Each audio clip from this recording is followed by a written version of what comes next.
Welcome back to another episode of the Wolff Den. I'm Matt Wolff, founder of Ticket Time Machine. Today we welcome Brando to the show. Welcome to the Den. How's it going? Great, Matt. Thanks for having me. We are going to talk ticketing, which is right up Ticket Time Machine's alley. But myself as a fan, I go to a lot of events, and obviously it's been in the news a lot lately. But for those people in the audience who don't know who you are and what you do, give us a quick rundown. Sure, thanks. Yes, it has been in the news. There's a lot of movement in the ticketing space these days. Let's see. I'm a fan. I love live music. Started seeing live music when I was 14. I ran away to see the Grateful Dead in Boston, Boston Garden. Got hooked, started hopping on Fish Tour and traveling to see a lot of artists. And then come 2004, the Fish stopped playing. They went on hiatus, and I was living up here in Vermont as a web designer and kind of just stayed low key and designed websites for a handful of years. And then 2009, when Fish came back, we, my brother and I went to go buy tickets, and we got shut out, and it just felt like a different experience than what we remember from before. And as we started looking into it more deeply, we realized that the internet was just getting started in 2004. So sure, there was MySpace, but then Facebook started 2004, and then StubHub started in 2004. So fast forward 5 years, you have brokers who become extremely sophisticated with software programs to help them not only obtain tickets, but to also price match and list to secondary platforms like StubHub, and really help just kind of gouge the fans. And it just was a realization that the playing field was extremely not level.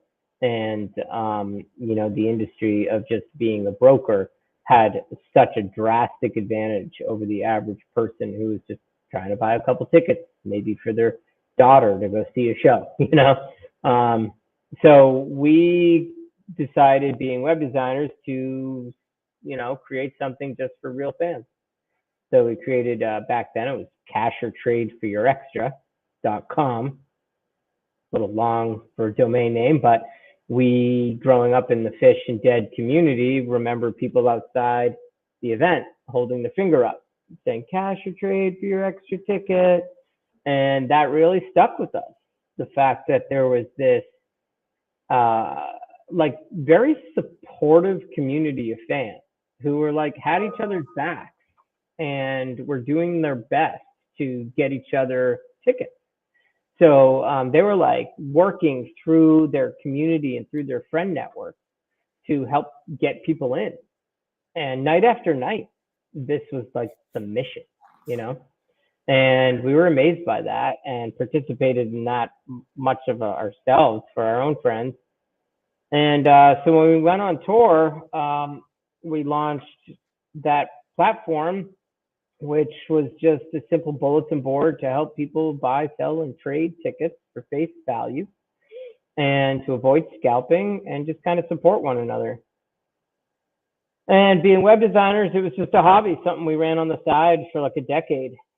And then eventually we realized that Cash Trade had enough users that we realized that this should become a real alternative in the space. So we moved payments in-house so we could fully protect the transactions, and we started building out a team. So we did a small cap raise and hired about 8 people and started redesigning the platform.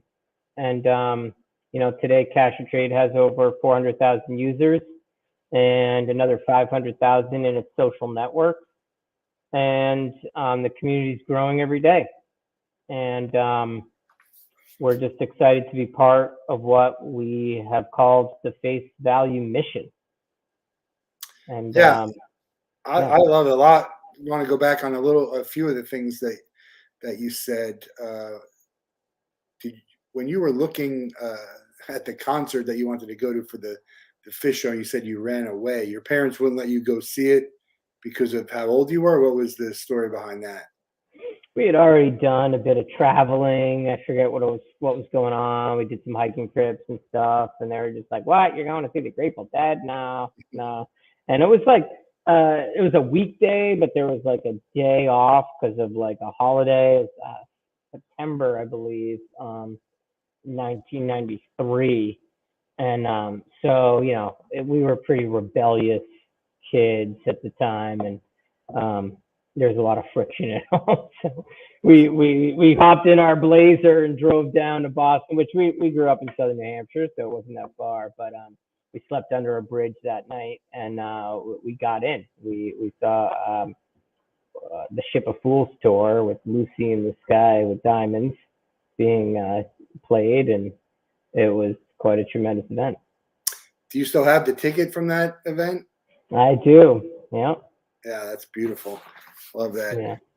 Yeah. Being that you were growing up watching Fish and the Dead, those are really probably the more well-known communities of fans. There's all kinds of fans, Sure. and there's communities of fans, right? Taylor Swift has her own, and Bieber and all of that.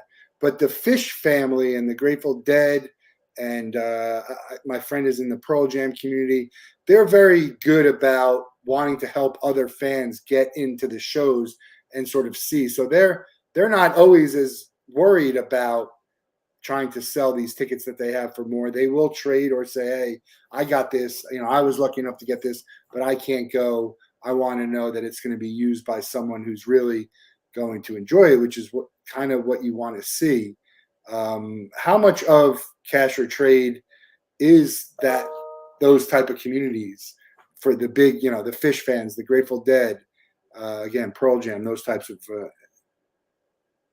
Yeah. So as we built Cash or Trade, that out of those spaces, there is a vast fan base or member base on Cash or Trade that is that type of community, I could say.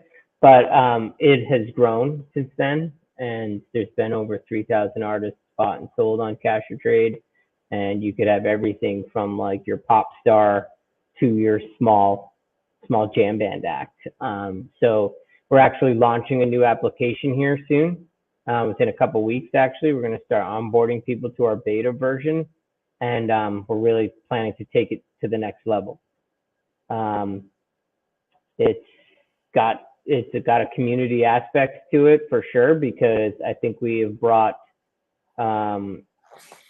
have designed something that's a bit different than the average ticket platform, and that is that it's a social ticketing platform where members have a face, like a real face, like profile, and reviews. Much like a lot of the Web 2.0 platforms from eBay and Airbnb, all started building in these personal profiles, Uber. And that never really took off in the ticketing space because they wanted to rip you off. So on all the other ticket platforms, you never know who or where your ticket is coming from, and you really don't know if it's going to be valid. Other platforms offer protection like we do, but you still don't have any sort of level of trust that the ticket you get is going to be 100% authentic. And on Cash or Trade, you can, you actually, like, as a seller, you post a ticket and buyers come and like reply to the offer and make offers, or reply to the listing and make offers. And then the seller gets to review profiles and reviews and choose who they want to communicate with and who they want to transact with. So it creates a level of community right there, because they connect with each other, and there's a messaging application where they can start to ask each other questions and, like, frankly, become friends before they actually transact and trade the ticket. But they can't sell it for over face value. They cannot sell it for over face. If it is posted for above face value, we have a social tool, a flagging mechanism, where the member base will flag the post, and if it gets flagged, it's removed, and it goes through like a process for review before it can be listed back up, verifying its price. What if I bought a ticket on somewhere and I want to sell it for what I paid for it? To me, that's the face value of that ticket. What's So, the definition of face value, and how does that work if I bought something that I probably paid more, but now I can't go and I want to find it to go to someone? so that's a great question. We've had to sort of like um, find the right fit of where cash or trade can be in that process. And I think where we've landed is that if the ticket is face value, we'll allow it to be sold. That means if you bought it on a secondary platform, but you're listing it for face value on cash or trade, then that's acceptable. So it doesn't matter where you bought it as long as it's listed at the price that it was originally sold for on the primary market. So they would take a loss if I bought it on a secondary market and put it there. I'd be taking a loss. Yeah, we can't allow people to sell above face value regardless of what you bought it for. So face value is the original cost purchased on a primary ticket platform that includes all fees and or shipping. So whatever it costs the first person to buy that ticket and check out, that's what it costs for that person to own that ticket. So that is the face value. What do you say to the people? I just had a conversation here about that. What is face value? Like the worth of this ticket, the value of this ticket is what people sell it for. So that's what the market will dictate. In the free market, yeah. This is not a free market platform because we restrict at face value. We do allow you to sell it for below face value, so you can list it for below, just not above. Face value has become a sort of a molded term these days where ticket prices may adjust or be dynamic on the primary ticket platform. But in the end of the day, it's the first time the ticket is being sold to the first person at that price, whatever the checkout price might be. And that is really the face value cost it took to obtain that ticket for that person, for that seat at that time. Now, that person who goes to relist it on cash or trade, they're not profiting. And so it follows our policy by saying, look, you are just getting your money back, and no middleman in between was able to, profit off of this exchange. How do you guys make money to operate this site? Great question. So we're the only ticket platform that allows tickets to be sold for free. So for sellers, there's no commission, there's no cost. I don't believe there's any other ticket platform that does not charge the seller. For buyers, we have a 10% transaction fee that helps us run the platform and offer traders protection service. You can also, though, if you're a loyal user of Cash or Trade, we're also the only ticket platform that has a membership. So you can become a gold member for $48 a year, and then you don't pay that 10% platform fee. So usually a purchase or two covers your gold membership in a year's time, and you can continue to use the platform as much as you want during that time at no extra cost. So but the buyer who's buying the face value ticket with the fee is paying over face value in a way. Well, the ticket listed is face value. So they are buying a face value ticket, but they are also paying a platform fee to not only connect them with the face value ticket, but to check out with full protection and insurance. Okay. Yeah, unless they're a gold member, and then they avoid that cost. And what was the number? You got quite a few subscribers or members of the community right now. What? Yeah, so the platform has 400,000 users. That's a huge number. Yep, we hope to continue to build that globally. We have members from 46 countries, So it's scaling quickly. We have about 5,000 to 6,000 people signing up a month. Gold members is only a fraction percentage of that, of course, but that's the total user base. And I think you brought up something earlier. I want to just kind of mention. There is sort of this misconception that this kind of platform only works for, say, a community-based artist like Pearl Jam or Fish or something. And I think there's a piece missing there, where what we see is the average fan who buys a ticket and is really excited to go, and then it gets closer to the event and life happens. And for whatever reason, you're like, I can't go to this. I got hotel rooms, I got plane flights, I got this is going to be too expensive, or maybe I crashed my car, who knows what. I got a wedding to attend. So anyway, you find out you can't go, and frankly, you're bummed, because you were looking forward to it. And then you're like, shit, what am I going to do with these tickets? Tickets are expensive today. It could be like $600 in tickets, and you're like, all right, I got to get rid of these. So everyone's thought is like, oh yeah, I'll go to StubHub and profit, right? Well, easier said than done. You go to StubHub, you're paying 15% in fee to sell your ticket. So you're like, okay, I have to mark it up above face so I can cover my costs.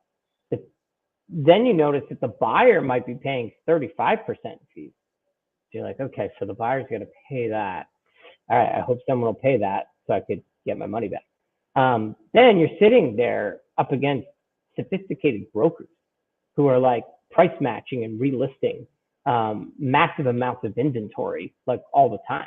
So you're just like, I'm just a guy.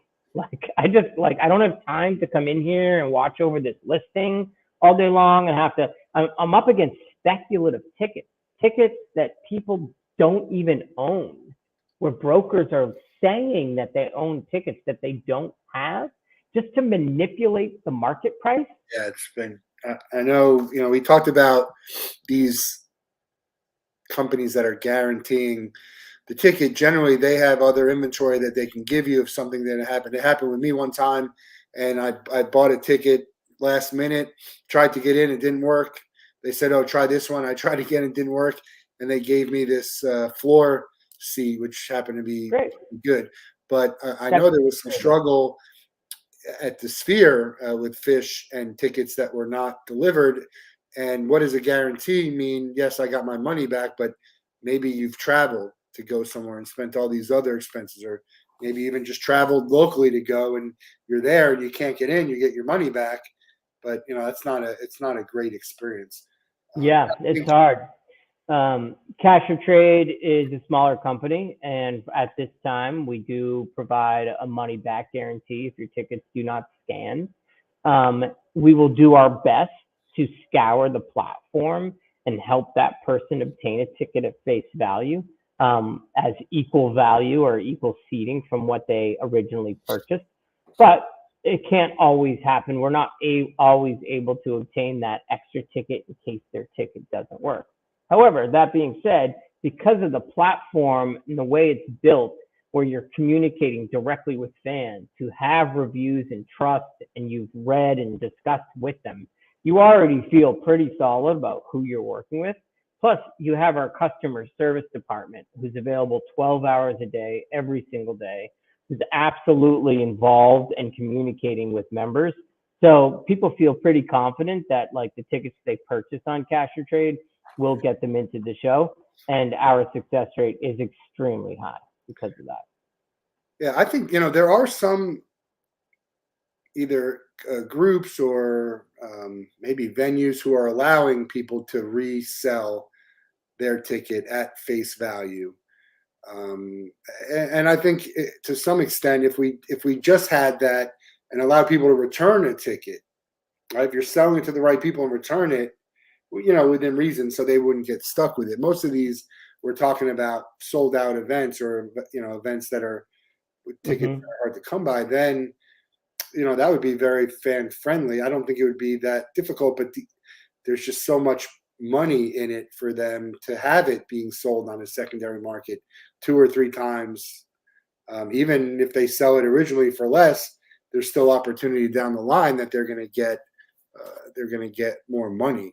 What do you think the solution is? I mean, obviously your website is great, but not everybody wants to sell stuff for face value. People have it; they're buying them to sell. I've done it before, so as much as I love a face value ticket or less, I take my chances too. And sometimes I've sold. What do you think it's going to take to get maybe the whole industry back in line a little bit with the fans being able to have access to buy the tickets and not having to pay, 3 or 4 times what the original cost of the ticket was?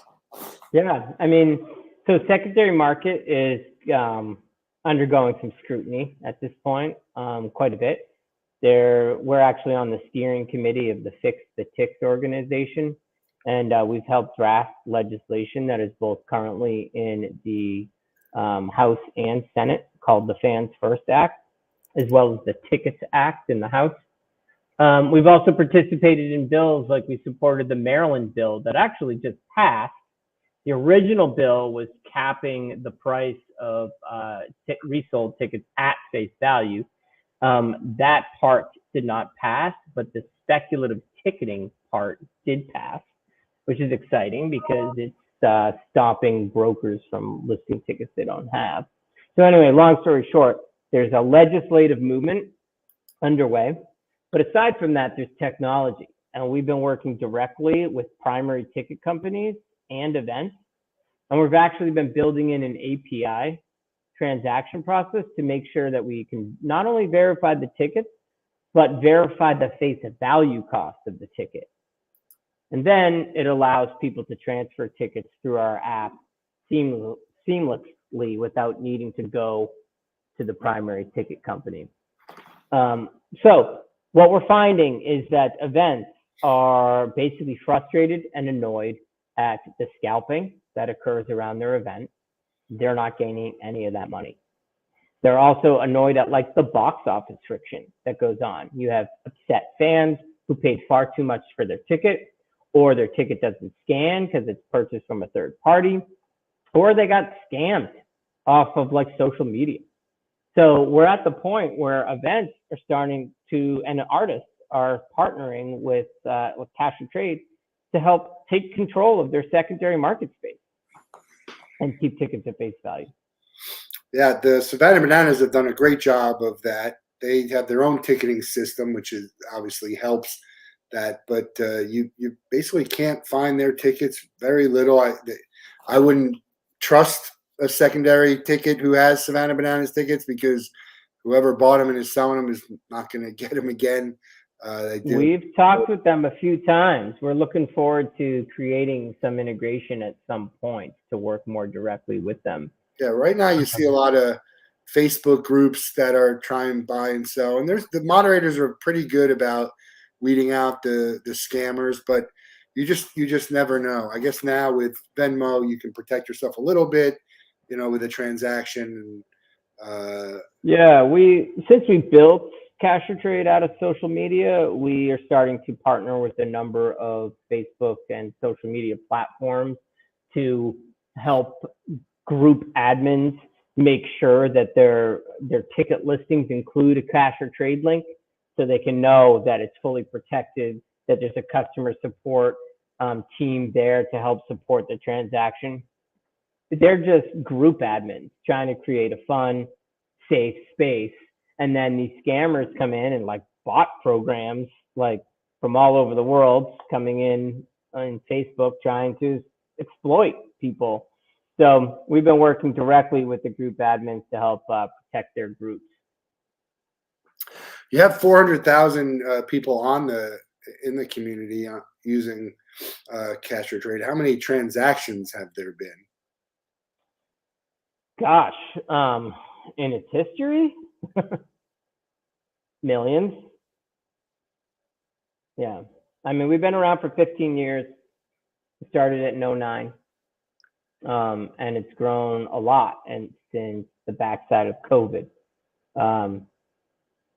We thought things were over with COVID, but May of 2021 ended up being our biggest month yet. So And that's when we then saw this spike. that's when it came back for us. I mean, there was still COVID cancellations, and we had to build in an entire refund policy to manage all of those. But that's when live events really started to grow. And I think in 2023, it's listed as the highest year yet for live events. So, Do you have any fan stories of people who purchased or traded or that stick out to you that people have come to you with, that some favorites of yours? absolutely. Like I said, it's been 15 years. So I think there's 5 couples that we know of who ended up meeting on Cash or Trade to make a ticket trade, ended up meeting up in person and started going to shows together and trading for years to come, and ended up getting married. Wow, that's So pretty. like I would be backstage. No, I remember I was in like Madison Club at MSG, and I got approached by a couple who were like, "We just got married. We met each other on Cash and Trade." So it is pretty funny that like because of the social aspect of it, people do become friends, and some of them have later gone on to get married. So it's kind of fun. Yeah, I like this hashtag face value tickets. I'm a big hashtagger. We use the hashtag mobile tickets are lame. Cool. I think it kind of says what you think, and people might laugh at it, but obviously you've built a community and an organization that has that's a huge number, 400,000. That's a powerful number of people who could make change if they if there was if they come together. And I think part of the reason why tickets are able to be sold, yes, there's demand for it, but there's also people who are I guess I say uneducated consumers, Sure. and also lazy consumers, and they don't care and they got to rush.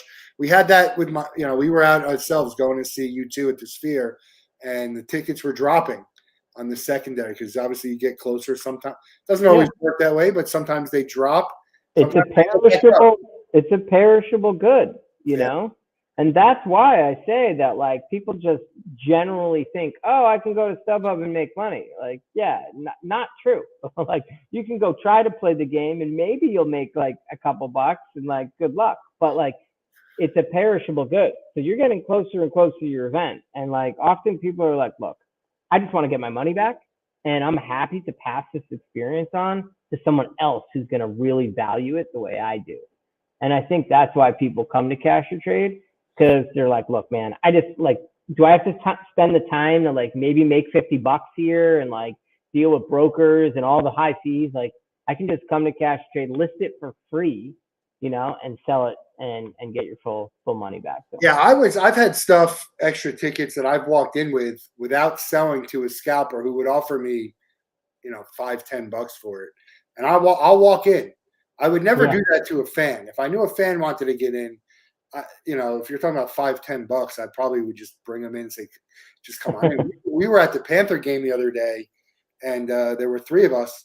We ended up using the hand, walking around looking for a ticket, watching online, right? No one has tickets anymore, really. Watching online, and we got 2 for less than what was online, and we were looking for a third one, and there was a guy who he's wearing the opponent's jersey. He walked in without taking our $50 that we offered him for a ticket because we just needed something to get in. And ended up getting a third ticket that was on the glass, first row behind the goalie for $50, which is a $400 ticket. People, because why walk in with a ticket? Why not get $50? Especially if you could see. I mean, I was decked out in Panthers stuff. You could tell when someone's a fan and when someone's a scalper. And some people need to get. Scalpers don't even give you face value anymore. They go less. But so the story of that is. Yeah, it's hard. It's competitive online to sell your tickets. The same thing that you said. If someone was selling these for face value, which I think were $30, a lot of the season ticket holders in the Panthers bought them for $30 so they could sell for $70, $80. But if there was a platform like yours and they were selling for $30, they'd go like this. and fans if they couldn't resell it. So that's the other issue. You could buy them from what I am on yours and then resell it, right? There's nothing you could do to prevent that. No, I mean, we hope to have more protection against that over time. Anytime a ticket has been listed on a secondary platform that was purchased on cash or trade, we've canceled that order. So, and we ban that member. You'd be surprised. The member base is ruthless, and they're crawling everything. So when they see a ticket, the same section, row, or seat, they're like, "Hey, this is just bought on cash or trade," and we're like, "Boom, we nix it." So you can cancel that trade. So is there something in the terms that say you can't? Obviously, oh yeah, so there's terms. Yeah, we have terms that straight up like, you need to embody the face value mission, and here's our policy. If your ticket is found to be sold above face value, that's against their terms. Like, you're not to buy on cash or trade and to go profit with that ticket somewhere else. Which is why, like, our platform is built to thwart bots, because the seller gets to review and choose who they want to sell to. So, like, it's not really efficient for brokers to play the game, because one, if they're not a fan and they don't have the reviews and the trusted background, like, if they do get picked, like, maybe they spend a lot of time on cash trade and maybe they buy 2 tickets, but it's just like, compared to running a bot program on a primary ticket company, like, you can buy up swaths of tickets, So what about the person who goes on cash or trade and doesn't get picked? It's got to be frustrating after a little bit to try and get. And absolutely. I mean, let's be real. The ticket game is hard. Like, when it's a high demand event and tickets sell out fast, like, it's not easy to go score that ticket. And, you put your hat in the ring on cash or trade as if you do with any lottery. You like make your offer, you hope you get picked, and you could set up alerts so you can get notified on your phone every time a ticket is posted, and you can click and make an offer, and hopefully you get picked. And a lot of people do, but unfortunately, not everyone can score. And that's the hardest part about running or being in this business, is that all you want to do is hook people up. And there's always a large number of people that you just can't. The 10,000 person venue, so many people are holding on to those tickets with dear life, and there's a small percentage that can't go or whatever. And you try to, like, kind of work with the community to get everyone in, but that's the reality. It's the hard reality of high demand events. You have an idea of the breakdown between cash and trade? Yeah, I mean, there's a lot more sales than there are for trade, for sure. But it is cool to see, somebody with, like, Bruce Springsteen for Friday night, and they're just like, like, I can't go, but, like, I would love to go Saturday instead of just selling this. Like, anyone out there got a Saturday? And you'd be surprised who pops up. We've had a number of Taylor Swift trades similar to that, because, people really don't want to let go of that ticket, but they will trade it for another night. I saw, I was looking for Fish Sphere on your site. I saw a lot of trade or, upgrade, we'll pay the difference. And yeah, it's a hard ticket. It's a hard event. I mean, the hardest, it's like, that was a hard 4 nights. Yeah. And it's, those fans they're rabid fans, and they'll pay. At the end of the day, they'll pay it because they're going to go out there. Yeah. But man, to have to pay, I just can't even imagine what some of these people paid to go. I saw you too at the Sphere. I think we paid $95, and that was awesome. That was right literally before it started, and it dropped. I got my friend in for $47 a few songs in. It was at the end of their run.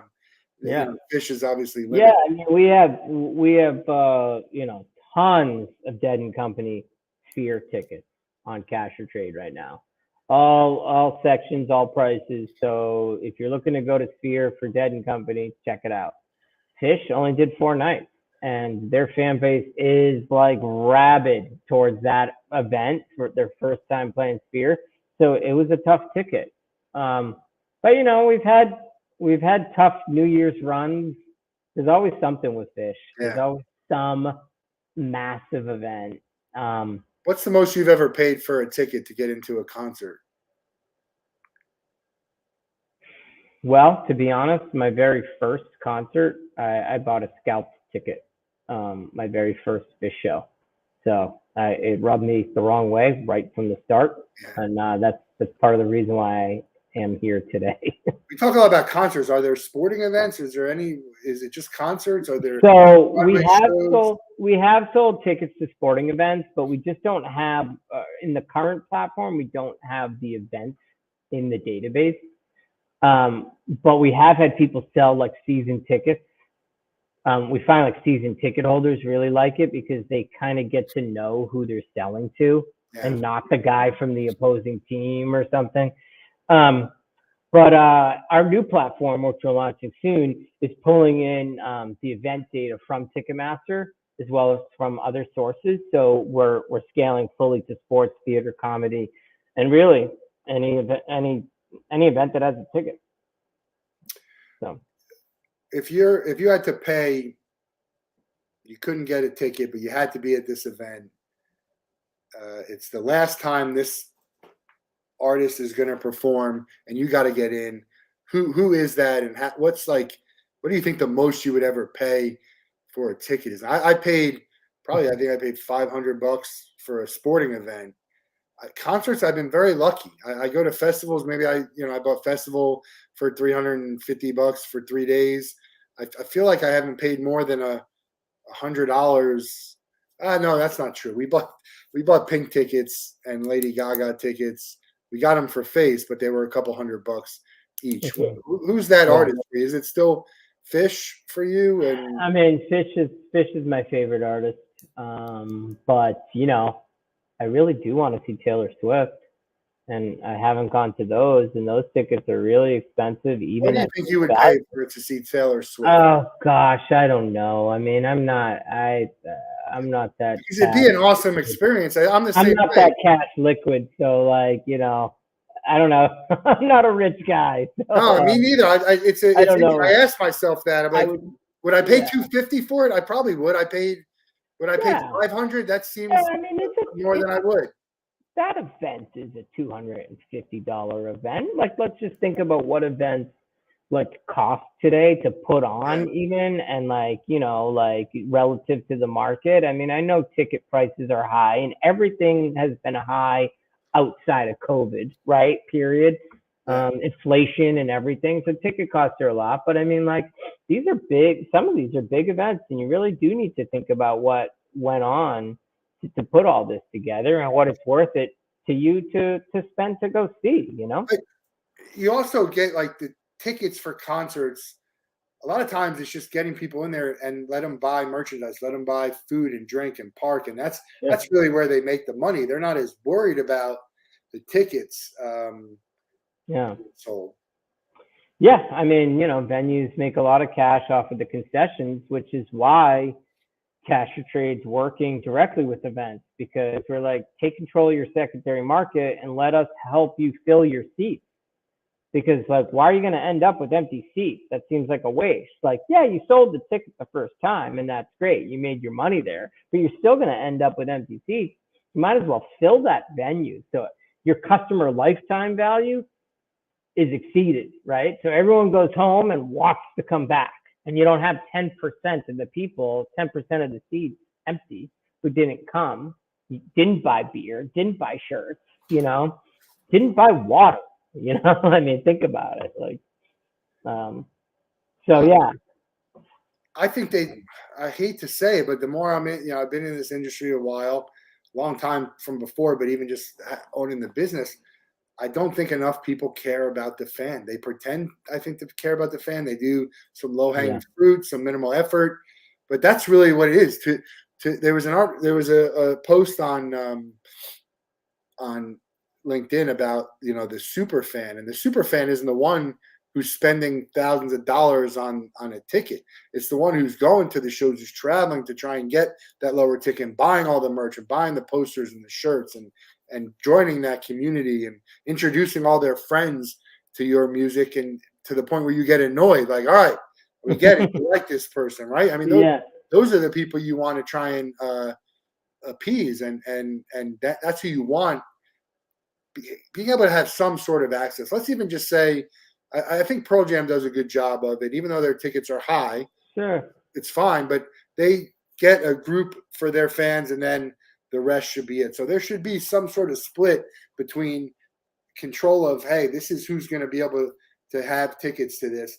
And I don't, some of these, I think Taylor Swift tried a long time ago where you have to show the proof of purchase to get into the seat. Now, that would initially will make for a real pain in the ass to try and get into a venue.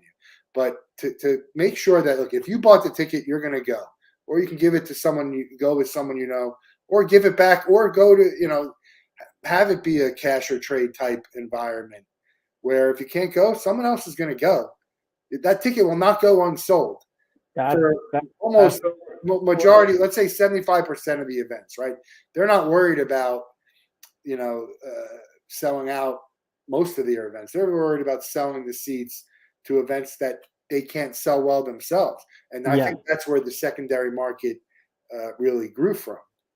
Yeah. So with some of our partners, we've helped out in a number of ways. Sometimes the show sells out and they're like, we want to, frankly, like, as you said, what is really fan first? And like where we feel that like fans deserve a like resellable option.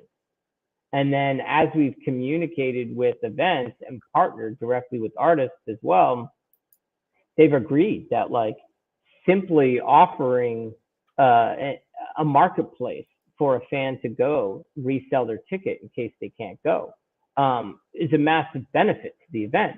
One, people feel more inclined to buy more tickets or to spend more money when they know they can resell it if they need to, Now people are buying ticket insurance, which and there's ticket insurance too. Yeah, and all that stuff is great to help like give the fan more options for sure. So I think like for events that either haven't sold out or sell out, events have found working with Cash or Trade helps to not only fill their seats, but provide that resellable option, which in turn helps them sell more tickets. Plus, like, we're kind of a rabid community here of hot leads.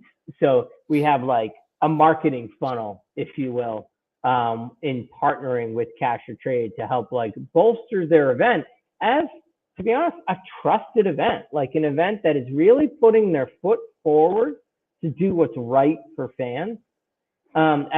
As I explained, I'm a fan. We built Cash or Trade around what fans want. You said like it doesn't always seem like their business models are for fans.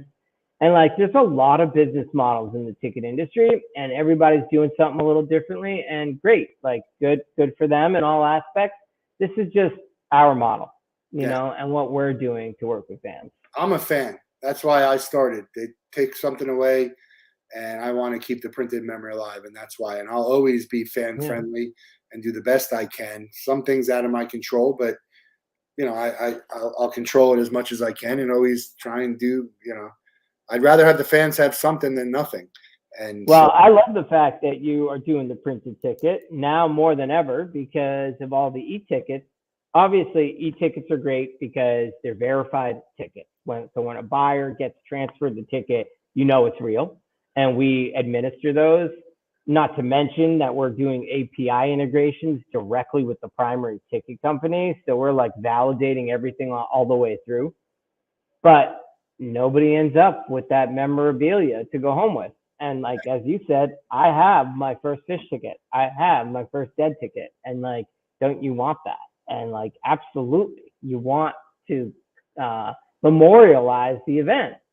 So, being able to purchase your tickets for that reason is awesome.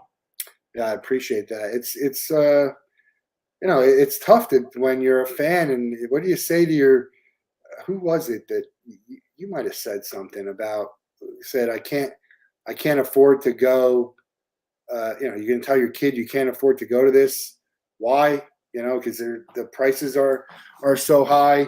Yeah. Saw a story about Garth Brooks. I think that might have been. So all the tickets are the same price, so it doesn't matter. It's just a matter of who. Now you got to be able to control who gets it.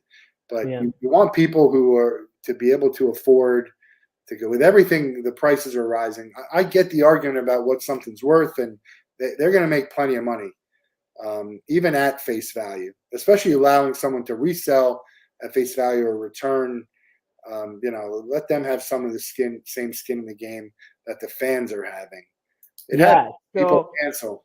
with that, I would love to just because I know we're wrapping up here, just kind of breach the concept of platinum tickets or premium tickets. And for those of you who might have heard of that, what I'm talking about is dynamically priced tickets. That is similar to what like a hotel might do or an airline seat, where the prices may change for a particular seat. And as a real fan, obviously that has caused a lot of disruption over the years. Probably been about 5 years now, 2018, where they really started to roll this out, but more and more recently. And fans are upset to see a $65 seat end up going for 300. I And think it happens more in sports, but you definitely do see it in yeah, who's the team playing, right? The player that comes, but you yeah, definitely see it everywhere. yeah, more and more these days. And what I do want to just get out there for the fans to understand is that none of us like paying a lot of money, obviously. So that's like a bummer. At the same time, though, what is happening is that people want to blame the primary ticket company, whether it's Ticketmaster or whatever, but the artist is basically choosing a select number of seats to dynamically price that are a little under what they are in the rest of the secondary market, right? That makes it not viable for a broker to purchase that ticket and go make a margin on it, because there's not much margin left to be made.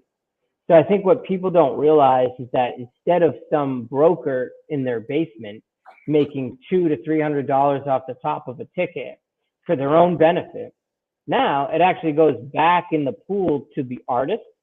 Sure, the ticket company takes a percentage, but the venue as well. It is basically supporting the live entertainment system more than what happens when a broker just does the resale. So, of course, nobody likes a platinum ticket. It's always hard to pay more money, but it should help people feel better that, like, if they are spending more money on a premium ticket, that money is going back to the artist and the event that is running it. So that's a big misconception with like, oh, why are these tickets so high? And like, yeah, we get it. But at the same time, if those people sell their platinum ticket on cash or trade, once again, it's the first time that a person has bought that seat for that event. There's no secondary middleman. There's Right. no profit being made. And when they go and list it and sell it on cash or trade for what they paid and what they checked out at, that's the original face value cost. And, should we say that a $800 Madonna ticket, is that like okay? It's face value, even if it's not platinum, it's not dynamic, just an $800 seat, So What do you think of people Madonna? Madonna got sued again by her fans for going on too late. What do you think about that? Obviously, no one goes necessarily on time. It feels like she's takes advantage of that.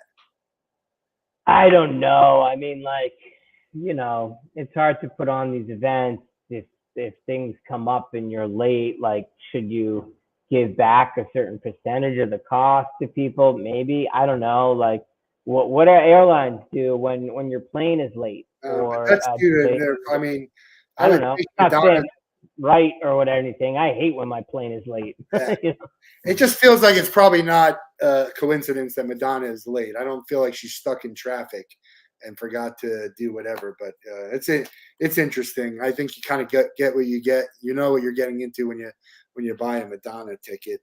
Who haven't you seen that you would love to see? Like, Oh, I mean, there's still a ton of bands that I haven't really been able to see. I mean, these days, like I have a son, I'm running cash or trade. Like I don't have a lot of time to be traveling the country and seeing events, so it's tough these days. But who would you yeah, pick I if mean, you could pick one? That, I haven't seen Pearl Jam, so I would absolutely love to see Pearl Jam. I'd love to see Taylor Swift.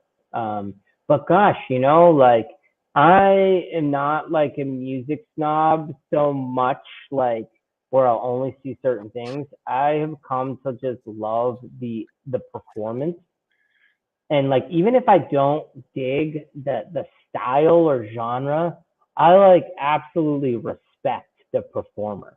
And yeah, now that I know everything that goes into putting on these events, and what a band might go through to put it together and perform, even if it's like a heavy metal thing, which might not be my thing, I have full respect for it. And I love to just go see a performance, you know? It's magnificent. I've never seen Fish. I don't really even know a ton of their songs, but the song "Contact" is one of my favorite. And Nice. they never play it. Why don't they ever play that song? Yeah, not too much, that's for sure. Yeah. I hear it on the Sirius XM. I keep going to do it, They and they do that. yeah, it's what's your favorite venue that you've been to? You haven't been to the Sphere yet, right? Did you see Fish at the I Sphere? haven't been to the Sphere.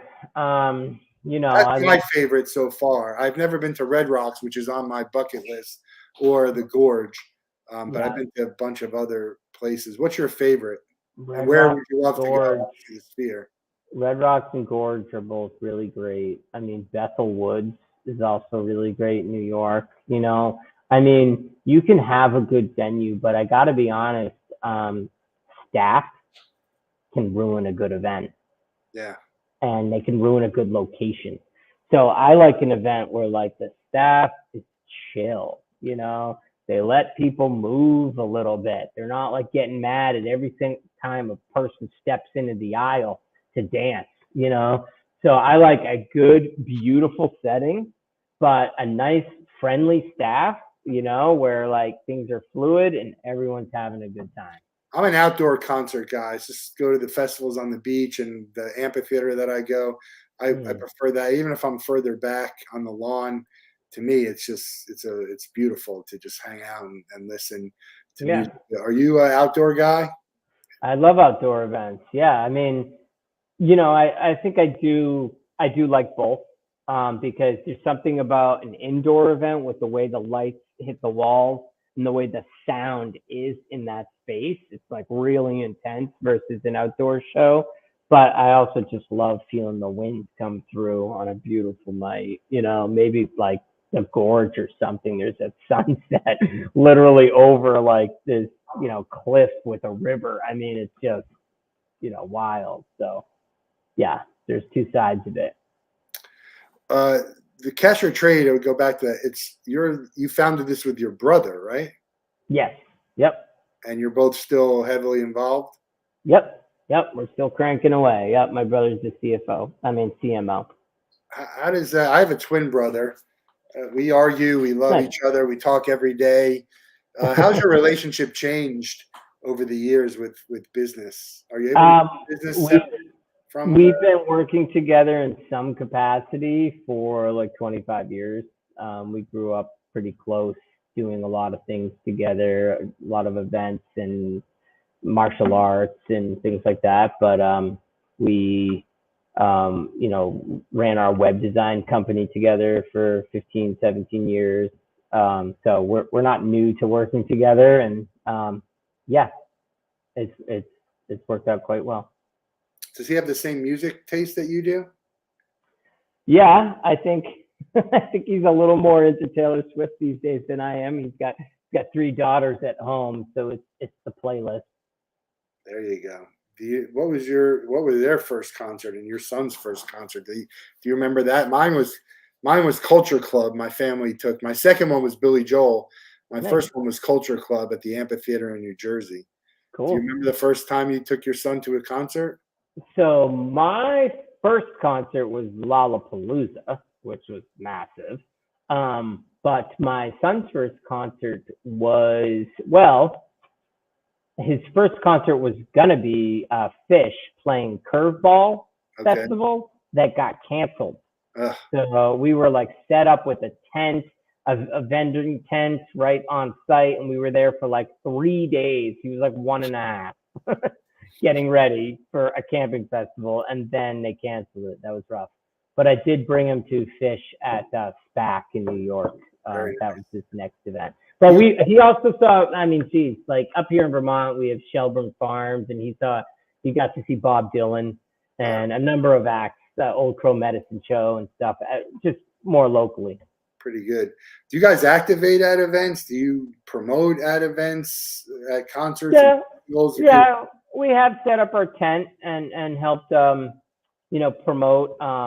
Back in the day, we went on tour. We'd set up a tent with a bulletin board, and people would use Post-it notes for their trades and put an email or a phone number on it. And that was our low-tech version. Yeah. And people would like meet under the tent to meet up with friends and trade tickets. These days, it's hard for us to kind of have the bandwidth to do a lot of that, but we hope to kind of start doing more and more as we build our marketing budget. When can we expect this newer version? Keep your eyes out in May. May. So it's coming up real soon. Yep. And what's the future? What's down the line? What do you hope to? Obviously, growth, right? 400. If you could double that, or even that's good. What else is a hope for you and the industry and your company? Yeah. So with the new app, we absolutely want to scale to more events, sports, theater, comedy, etc. We also want to scale more to European events. We have some, but we want to open up our event list. But I would say the biggest thing is us working more directly with primary ticket companies and the events. We've been partnering. We've partnered with 50 events last year and artists. So they are working to keep tickets at face value and provide buttons directly to Cash or Trade on their website. And the API integration with primary ticket companies is like offering Cash or Trade as a service to their clients. And I think they're finding more and more clients are coming to them and they're just like, okay, cool. We chose you for our ticket company, but what can you do to stop all this scalping and scamming that's going on around my event?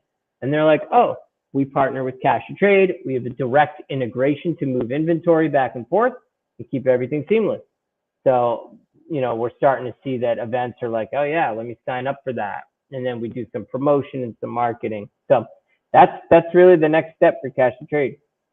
Very cool. We're going to let you out of the Wolff Den with the same question everyone gets. You can spend 24 hours with anybody in the world. They have to be alive and you can't be related to them. Who would you choose and what would you guys do?